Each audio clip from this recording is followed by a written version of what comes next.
नत्थि में शरणं अंगबुद्धो में शरणं वरम् एतेन सच्चवज्जेन होतु मे। रात का गहरा सन्नाटा और प्राचीन सूरसेन जनपद की धरती, जिसे आज हम मथुरा के नाम से जानते हैं। यमुना का शांत, गहरा और पवित्र जल प्रवाह और जिसके तट पर चीवर धारण किए हुए बौद्ध भिक्षु ध्यान में लीन है। जी, और दूर सारिपुत्र और आनंद के विशाल स्तूपों के चारों ओर हजारों दीप मालिकाएं प्रज्वलित हैं। बिल्कुल, उन अनगिनत दीपों की सुनहरी लौ में पूरा वातावरण रोशन है। हवा में केवल पुष्पों की सुगंध ही नहीं है, बल्कि करुणा, शील और असीम शांति की एक अदृश्य महक घुली हुई है। ये कोई साधारण नगर नहीं है। असल में ये एक ऐसा विस्मृत स्वर्ण युग है जहाँ की मिट्टी का कण कण तथागत बुद्ध के धम्म की गाथा गाता है। सही कहा आपने। ये उस विशाल बौद्ध केंद्र के गौरव की एक गंभीर वैचारिक पुनर्स्थापना है। और अगर हम देखें तो इस ऐतिहासिक परिदृश्य का भौगोलिक ढांचा भी उतना ही विस्मयकारी है। बिल्कुल। गुरु राष्ट्र के दक्षिण और मच्छ जनपद के दक्षिण पूर्व में स्थित यह वही महान सूरसेन जनपद है जिसकी आभा ने दूर देशों के यात्रियों को भी सम्मोहित किया। प्रथम शताब्दी के रोमन इतिहासकार प्लिनी ने अपनी यात्राओं के दौरान इस क्षेत्र का अत्यंत सूक्ष्मता से निरीक्षण किया। उनके वर्णनों में बहने वाली जोमीन्स नदी ये वही यमुना है जो आज भी निरंतर प्रवाहित है। जी हाँ, और इस नदी के किनारे बसा वो समृद्ध नगर मैथोरा, जो अपनी सांस्कृतिक भव्यता के चरम पर था। ग्रीक इतिहासकारों ने भी इस भूमि को सोर्सेनॉय कहकर पुकारा है। एरियन ने तो स्पष्ट रूप से मैथोरा और क्लिसोबोरा नामक दो विशाल नगरों के बीच बहती यमुना का चित्रण किया है। बिल्कुल, ये वो धरातल था जो एक महान वैचारिक और आध्यात्मिक क्रांति की प्रतीक्षा कर रहा था। और जब हम इस भौगोलिक वैभव और इन प्राचीन नगरों को देखते हैं तो एक वैचारिक उलझन पैदा होती है। कोई भी महान दर्शन रातों रात किसी समाज में स्थापित नहीं होता। ये सोचने वाली बात है। बुद्ध के आगमन के समय मथुरा का समाज कैसा था? क्या ये भूमि इस नई आध्यात्मिक चेतना को स्वीकार करने के लिए तुरंत तैयार थी? क्योंकि जो ऐतिहासिक विवरण मिलते हैं वो एक गहरे वैचारिक संघर्ष की ओर इशारा करते हैं। देखिए, ये एक बहुत ही सटीक विश्लेषण है। ये भूमि तुरंत तैयार नहीं थी। जब तथागत अपने बुद्धत्व प्राप्ति के 12वें वर्ष के वर्षावास के दौरान मथुरा से वेरेंजा की ओर अग्रसर हुए तो उन्हें घोर विरोध का सामना करना पड़ा। जी। समाज पुरानी रूढ़ियों और यक्ष पूजा जैसी स्थानीय मान्यताओं में जकड़ा हुआ था। यक्षों द्वारा उन्हें मार्ग से विचलित करने के अनेक प्रयास किए गए, लेकिन तथागत का मार्ग किसी संघर्ष या बल प्रयोग का नहीं था। वो विशुद्ध करुणा का मार्ग था। एक अत्यंत मार्मिक घटना इस पूरे सामाजिक परिवर्तन का केंद्र बिंदु है। एक मरणासन्न स्त्री जो जीवन की अंतिम सांसें गिन रही थी। तथागत ने उसी रोगग्रस्त और समाज द्वारा त्याग दी गई स्त्री के हाथों से भोजन ग्रहण किया।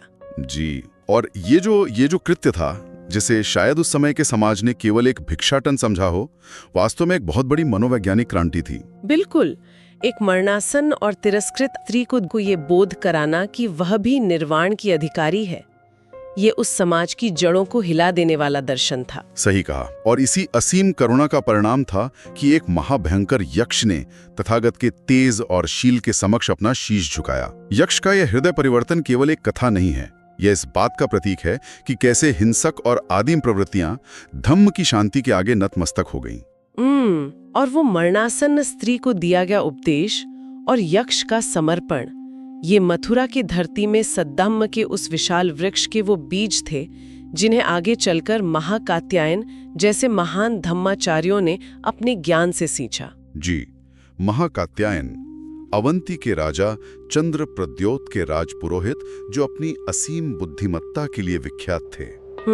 वे राजा के आदेश पर तथागत को अवंती आमंत्रित करने के उद्देश्य से वाराणसी पहुंचे थे, परंतु वहां तथागत के ओजस्वी धम्म उपदेशों ने उनके जीवन की दिशा ही पूरी तरह बदल दी। वे स्वयं भिक्षुचर्या ग्रहण कर अवंती लौट आए और उज्जैनी में उनके प्रवेश ने एक नई आध्यात्मिक चेतना को जन्म दिया। वहां से यह प्रकाश पूरे सूरसेन महाजनपद में फैल गया। बिल्कुल, महाकात्यायन का प्रभाव इतना गहन था कि वे तथागत के सर्वाधिक ज्ञानवान 10 शिष्यों में गिने जाने लगे। लेकिन यहाँ ये समझना आवश्यक है कि आखिर उनके दर्शन में ऐसा क्या था जिसने उन्हें इतना सम्मान दिलाया। एक ऐसा प्रसंग उपस्थित होता है जो महाकात्यायन के असीम ज्ञान और उनकी साधना की गहराई को प्रमाणित करता है। जी, जहां स्वयं देवराज इंद्र का तथागत के दर्शनार्थ आगमन होता है। ये प्रसंग आध्यात्मिक गरिमा का एक ऐसा चरमोत्कर्ष है जो इंद्रियों पर विजय के विज्ञान को समझाता है। पूर्णिमा की रात है, तथागत अपने भिक्षु संघ के साथ विहार कर रहे हैं। देवराज इंद्र अपनी पूरी आभा और देवगणों के साथ वहां उपस्थित होते हैं। जी। वे साष्टांग दंडवत कर तथागत के समक्ष बैठ जाते हैं। तभी इंद्र की दृष्टि पास ही रखे एक रिक्त आसन पर पड़ती है। वो आसन खाली है, फिर भी उस स्थान पर एक अजीब सा आकर्षण और ऊर्जा है। और यहीं से इंद्र के मन में जिज्ञासा उत्पन्न होती है। बिल्कुल। तब ये सत्य उद्घाटित होता है कि वह रिक्त आसन धम्माचार्य महाकात्यायन का है।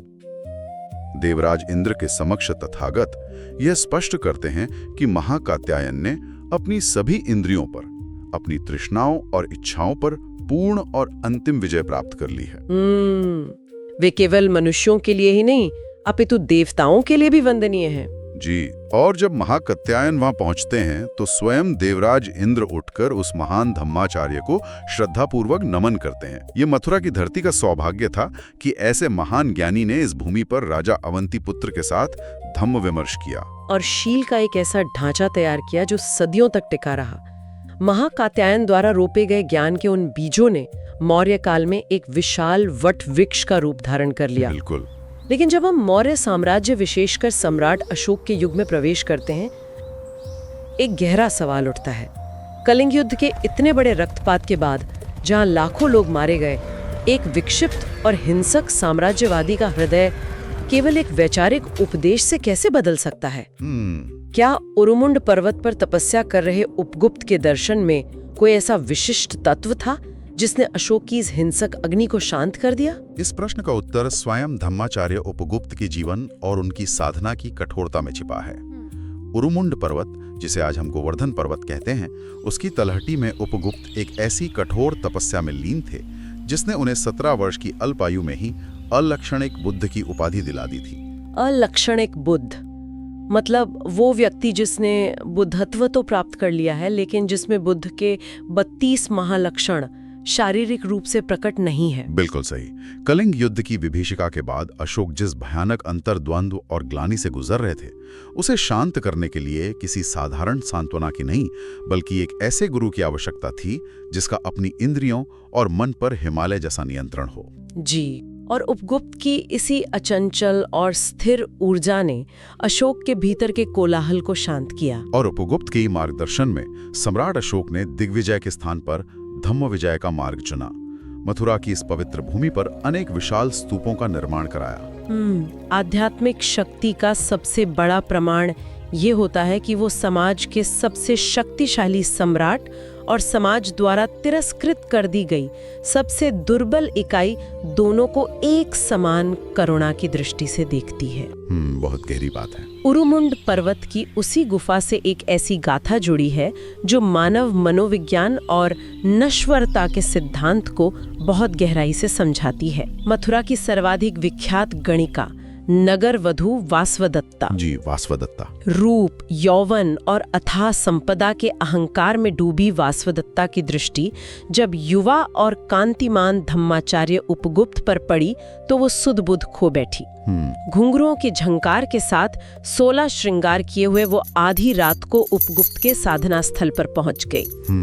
उसने अपने उस सुसज्जित भवन का प्रलोभन दिया जो बड़े बड़े राजपुरुषों के लिए भी दुर्लभ था। उसने आगे बढ़कर उपगुप्त का हाथ थाम लिया। परंतु एक वीतराग भिक्षु का संकल्प किसी भी भौतिक आकर्षण से परे होता है। उपगुप्त ने अत्यंत शांत भाव से अपना हाथ छुड़ाया और एक ऐसा वाक्य कहा जिसका अर्थ वासुदत्ता उस समय नहीं समझ सकी। उन्होंने क्या कहा था? उपगुप्त ने कहा, हे भद्रे, अभी मेरा तुम्हारे समीप आने का उचित समय नहीं आया है। वासवदत्ता अपने यौवन के अहंकार में आहत होकर लौट गई। लेकिन समय का चक्र जो घूमता है वो अनित्य के सिद्धांत को सिद्ध करता है। विलासिता के उस भवन पर विपत्ति का वज्र गिरा। जी। वासवदत्ता को चेचक की भयानक महामारी ने घेर लिया। उसका वो अलौकिक सौंदर्य जिस पर उसे इतना गर्व था, फपोलों, घावों और मवाद में बदल गया। नगरवासियों ने महामारी फैलने के भय से उस रूपसी को, जिसके दर्शन मात्र के लिए लोग तरसते थे, एक लावारिस और अधमरी अवस्था में नगर के बाहर कंटीली झाड़ियों के बीच फेंक दिया। ये दृश्य मानव स्वभाव की एक बहुत गहरी और कड़वी सच्चाई को दर्शाता है। बिल्कुल। भूख, प्यास और असहनीय पीड़ा से तड़पती वासवदत्ता मौत की प्रतीक्षा कर रही थी। उसे छूना तो दूर, कोई उसकी ओर देखना भी नहीं चाहता था। जी। ठीक उसी समय उस निर्जन और भयावह स्थान पर एक शांत पदचाप सुनाई दी। किसी ने कोमलता से उसके विकृत चेहरे पर शीतल जल का छिड़काव किया। वासवदत्ता ने अपनी सूजी हुई, पीड़ा से भरी आंखें खोलीं और उस करुणामय चेहरे को पहचान लिया। उसने सिसकते हुए कहा, हे कृपानिधान, आप अब आए हैं जब मेरा सब कुछ लुट चुका है। उसने कहा कि मेरे पास अब वो रूप रंग नहीं रहा। इस छूत की बीमारी के कारण मुझे यहाँ फेंक दिया गया है। मुझे मेरे हाल पर छोड़ दीजिए, मुझसे दूर हट जाइए। तब धम्माचार्य उपगुप्त ने जो उत्तर दिया वो युगों युगों तक मानव जाति के लिए प्रेम, करुणा और अनित्य बोध का सबसे बड़ा संदेश बन गया। बिल्कुल। उन्होंने शांत और स्थिर स्वर में कहा, हे वासवदत्ते, क्या तुम भूल गई? मैंने तुम्हें वचन दिया था कि उचित समय आने पर मैं स्वयं तुम्हारे पास आऊंगा। यही वो उपयुक्त समय है, क्योंकि अब तुम्हारे भीतर का वो अहंकार मिट चुका है जो तुम्हें सत्य देखने से रोक रहा था। मैं भिक्षु उपगुप्त अपने वचनानुसार अब तुम्हारे पास आया हूँ। ये कल्पना करना अद्भुत है कि उपगुप्त ने बिना किसी घृणा के उस तिरस्कृत रोगग्रस्त देह का औषधीय उपचार किया, उसे मृत्यु के भय से मुक्त किया जी। और पूर्ण स्वस्थ होने पर उसी वासवदत्ता को धम्म की दीक्षा दी, जो आगे चलकर एक परम ज्ञानी बुद्ध भिक्खुणी के रूप में स्थापित हुई।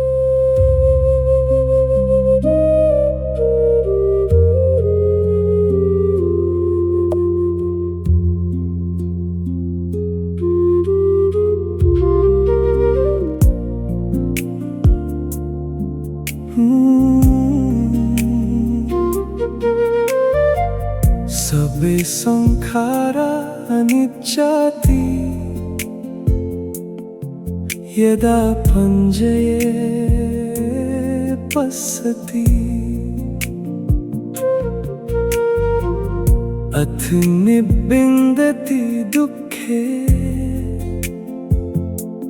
हे समको विशुद्धिया।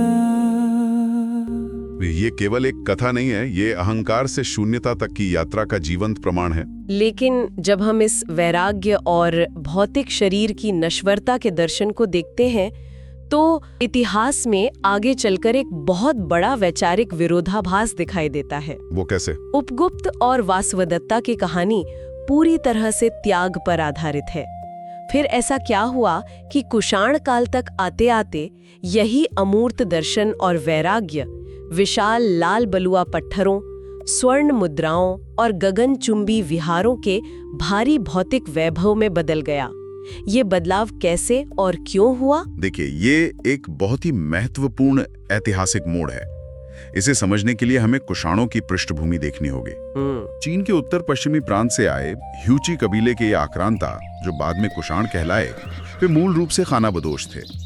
जब उन्होंने भारत के इस विशाल और विविधतापूर्ण भूभाग पर अपना साम्राज्य स्थापित किया तो उन्हें एक ऐसे वैचारिक आधार की आवश्यकता थी जो उन्हें स्थानीय जनता के साथ जोड़ सके और उनके शासन को वैधानिकता दे सके। जी, और बौद्ध धर्म उस समय सबसे अधिक स्वीकार्य और सुसंगठित दर्शन था। बिल्कुल। कुषाणों ने केवल धर्म को अपनाया ही नहीं, बल्कि मध्य एशिया के व्यापारिक मार्गों से आने वाले धन को मथुरा के इस कलात्मक वैभव में निवेश किया। उन्होंने हेलेनिस्टिक यानी यूनानी कला के प्रभावों को भारतीय अध्यात्म के साथ मिलाया। जिससे कुषाण काल एक सांस्कृतिक संगम बन गया। सही कहा। लेकिन क्या चीनी यात्रियों के इन वर्णनों को पूरी तरह से प्रामाणिक माना जा सकता है? 5वीं शताब्दी में फाहियान और 7वीं शताब्दी में हेनसांग ने जो अपनी आंखों से देखा, उनके यात्रा वृत्तांतों में वर्णित है कि यमुना के दोनों किनारों पर 20 विशाल विहार थे जिनमें 3000 से अधिक भिक्षु निवास करते थे। जी। 1250 अरहतों के स्मारक आकाश को छू रहे थे। अक्सर ऐसा होता है कि आस्था के प्रभाव में आकर यात्री संख्या और वैभव को बढ़ा चढ़ाकर प्रस्तुत करते हैं। क्या ये केवल एक काव्यात्मक अतिशयोक्ति थी? ये संदेह वैज्ञानिक दृष्टिकोण से बिल्कुल तार्किक है, लेकिन जब हम पुरातात्विक साक्ष्यों को देखते हैं तो वेन्सांग के वर्णन सत्य के बहुत निकट प्रतीत होते हैं। सारीपुत्त, आनंद, राहुल और उपाली के विशाल स्तूपों के जो अवशेष मिले हैं वे उसी भव्यता को प्रमाणित करते हैं जिसका वर्णन चीनी यात्रियों ने किया था। जहां धार्मिक उत्सवों के दौरान रत्न जटित झंडे और बहुमूल्य छत्र जाल की भांति फैल जाते थे और सुगंधित द्रव्यों का धूम बादलों के समान छा जाता था। जी, कुषाण सम्राट कनिष्क और हुविष्क के समय में मथुरा साम्राज्य की दूसरी राजधानी बन चुका था और व्यापार तथा अध्यात्म का एक ऐसा केंद्र बन गया था जहां से बौद्ध धर्म चीन और मध्य एशिया तक फैला। और इसी सांस्कृतिक संगम के गर्भ से मथुरा कला शैली का जन्म हुआ। बिल्कुल, और यहीं वो क्रांतिकारी परिवर्तन हुआ जहां अमूर्त प्रतीकों की जगह ठोस मूर्तियों ने ले ली। इससे पहले तक बुद्ध को केवल उनके पदचिन्हों, बोधि वृक्ष या खाली आसन के रूप में दर्शाया जाता था, लेकिन मथुरा में सीकरी की खदानों से निकाले गए लाल चित्तीदार बलुआ पत्थरों ने इस कला को एक नया जीवंत आकार दिया। बिल्कुल सही। पहली बार तथागत सम्यक संबुद्ध की प्रतिमाओं को मानव रूप में इस गोलाई और पूर्णता के साथ गढ़ा गया कि उन्हें चारों ओर से निहारा जा सके। जी, इस कला शैली की विशेषता इसका स्थानीय भारतीय स्वरूप था। बिना चुन्नट वाले पारदर्शी चीवर में लिपटी भगवान बुद्ध की ध्यान मुद्रा, अभय मुद्रा, भूमि स्पर्श मुद्रा और धम्मचक्र प्रवर्तन मुद्रा की बैठी हुई अलौकिक प्रतिमाएं गढ़ी गईं। बुद्ध के मुख पर एक शांत लोकोत्तर मुस्कान उकेरी गई जो गांधार कला की कठोरता से बिल्कुल भिन्न थी। इसके साथ ही साल वृक्ष की शाखा को पकड़े हुए खड़ी शालिभंजिका या महामाया की मूर्तियों का सजीव चित्रण किया गया, जो शारीरिक सौंदर्य से परे एक गहरे आध्यात्मिक भाव को अभिव्यक्त करता था। मूर्तिकला का यह प्रभाव इतना गहरा था कि कुषाण सम्राटों ने भी स्वयं को इस माध्यम से अमर करने का प्रयास किया। जी, सम्राट कनिष्क की वह सिरविहीन भव्य प्रतिमा जो आज मथुरा के संग्रहालय में सुरक्षित है, उसके मोटे कोट और भारी जूतों में मध्य एशियाई प्रभाव स्पष्ट झलकता है। बुद्ध जीवित पर्यंतम शरणं गच्छामि, ये च बुद्धातीता च ये च बुद्धानागता, पच्चुपन्ना च ये बुद्धा अहं वन्दामि सर्वदा। नत्थि मे शरणं अंगबुद्धो मे शरणं वरम्,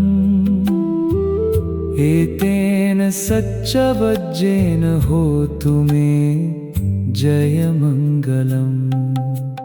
उत्तमङ्गेन वन्देऽहं पादपंसु वरुत्तमम्, बुद्धेयो खलितो दोषो बुद्धो खमतु तं मम। इसी काल में तथागत की छाप वाले स्वर्ण सिक्कों का चलन भी आरंभ हुआ।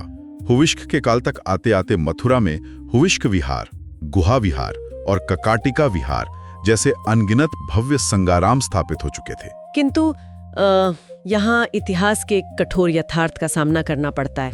समय का चक्र अत्यंत निर्मम होता है। जो वैभव इतना विशाल था, जहां आसमान चूमते स्तूप थे, हजारों भिक्षुओं के निवास के लिए विहार थे, गुप्त काल के पतन के पश्चात राजनैतिक विकेंद्रीकरण, बाहरी आक्रमणों और प्राकृतिक आपदाओं के कारण वो सब कुछ धीरे धीरे अपनी चमक खोने लगा। भव्य इमारतें ढह गईं, ईंटें और लाल पत्थर मिट्टी में मिल गए और वो स्वर्ण युग मिट्टी के विशाल टीलों में परिवर्तित होकर सदियों के लिए अंधकार में सो गया। जी, इतिहास की नश्वरता का ये सबसे बड़ा प्रमाण है। पीढ़ियां बदल गईं और लोग भूल गए कि जिन मिट्टी के टीलों पर वो चल रहे हैं उनके ठीक नीचे सदियों का ज्ञान और कला दबी हुई है। ये अंधकार तब तक छाया रहा जब तक 19वीं सदी के मध्य में इस विस्मृत इतिहास की वैज्ञानिक पुनर्खोज आरंभ नहीं हुई। 1853 ईस्वी के आसपास का वो दौर, जब ब्रिटिश काल में इस क्षेत्र की खुदाई शुरू हुई। हाँ, जब जनरल अलेक्जेंडर कनिंघम का मथुरा में आगमन हुआ तो उत्खनन का एक नया और व्यवस्थित अध्याय शुरू हुआ। जी। कनिंघम ने उन मिट्टी की टीलों का सूक्ष्मता से अध्ययन किया और पहचान की कि ये कोई प्राकृतिक संरचनाएं नहीं हैं, बल्कि वे प्राचीन विशाल बौद्ध स्तूप हैं। कंकाली टीला, चौबारा टीला और कटरा की गहरी खुदाई से एक एक करके वो खोया हुआ अतीत बाहर आने लगा। कटरा के एक कुएं की खुदाई का प्रसंग तो सीधे तौर पर हमें उस समय की सामाजिक संरचना से जोड़ता है। बिल्कुल। उस कुएं के भीतर से गुप्त संवत 230 यानी 549-50 ईस्वी की तथागत बुद्ध की एक अत्यंत शांत और भव्य प्रतिमा प्राप्त हुई। 4 फीट 3.5 इंच ऊंची इस प्रतिमा के आधार पर खुदे एक अभिलेख ने एक बड़ा रहस्य खोला। जी, उसमें स्पष्ट लिखा था कि इस प्रतिमा को भिक्षुणी जया भट्ट ने यसा विहार को अर्पित किया था। यह इस बात का प्रमाण है कि उस काल में भिक्षुणियों का संघ में कितना महत्वपूर्ण और स्वतंत्र स्थान था। मिट्टी के गर्भ से शाल वृक्ष के नीचे खड़ी महामाया की प्रतिमाएं, वेदिका स्तंभ जिन पर जातक कथाएं उकेरी गई थीं, निरंतर बाहर आने लगे। इस अथाह कला संपदा को देखकर उस समय के ब्रिटिश अधिकारियों को भी ये आभास हो गया कि ये कोई साधारण खोज नहीं है। जी। इन अमूल्य कलाकृतियों को मथुरा से बाहर जाने और नष्ट होने से रोकने के लिए तत्कालीन जिला कलेक्टर एफ.एस. ग्राउज ने एक भगीरथ प्रयास किया। उनके कठोर परिश्रम, दूरदर्शिता और संकल्प के परिणाम स्वरूप 1874 ईस्वी में भारत के पहले पुरातात्विक संग्रहालय राजगीर संग्रहालय मथुरा की स्थापना हुई। और कुषाण और गुप्तकालीन इतिहास के सबसे बड़े संग्रह ने उस असीम कला संपदा को एक सुरक्षित छत्र छाया प्रदान की। बिल्कुल, ये इस इतिहास का सबसे सुखद पहलू है। ये केवल एक भवन का निर्माण नहीं था, बल्कि इतिहास के संरक्षण की एक बहुत बड़ी विजय थी। और ये तथ्य और भी गंभीर हो जाता है जब हम ये महसूस करते हैं कि ये महान राजकीय संग्रहालय आज अपनी स्थापना के 150 वर्ष पूर्ण कर रहा है। 1.5 सदी से ये संग्रहालय उस प्राचीन शील, करुणा और कलात्मक उत्कृष्टता का गवाह बना हुआ है। जी, जब हम इन लाल बलुआ पत्थरों की प्रतिमाओं के सामने खड़े होते हैं तो हम केवल एक कलाकृति को नहीं देख रहे होते, हम उस पूरी सभ्यता के वैचारिक विकास को देख रहे होते हैं। बिल्कुल। जिसने एक यक्ष पूजक समाज से लेकर महाकात्यायन के इंद्रिय विजय, अशोक के हृदय परिवर्तन, उपगुप्त की असीम करुणा और कुषाणों के सांस्कृतिक संगम तक की यात्रा की है। धरती की हर परत अपने भीतर सदियों की कहानियां, साम्राज्यों का उत्थान और पतन और महान आत्माओं के त्याग को अत्यंत मौन भाव से छिपाए हुए हैं। आज भी मथुरा की उस पवित्र भूमि पर स्थित किसी भी ऊंचे टीले को देखने पर यह गहरा विचार मन को घेर लेता है कि शायद इस मिट्टी की चादर के ठीक नीचे किसी प्राचीन विहार का प्रवेश द्वार, किसी भिक्षु का एकांत कक्ष या लाल बलुआ पत्थर से तराशी गई तथागत बुद्ध की कोई अत्यंत शांत प्रतिमा आज भी मौन अवस्था में समय की प्रतीक्षा कर रही हो। जी, इतिहास कभी नष्ट नहीं होता, वो बस भविष्य के हाथों पुनः खोजे जाने की प्रतीक्षा में मिट्टी की चादर ओढ़कर सो जाता है। धम्मपद YouTube चैनल को सब्सक्राइब करें।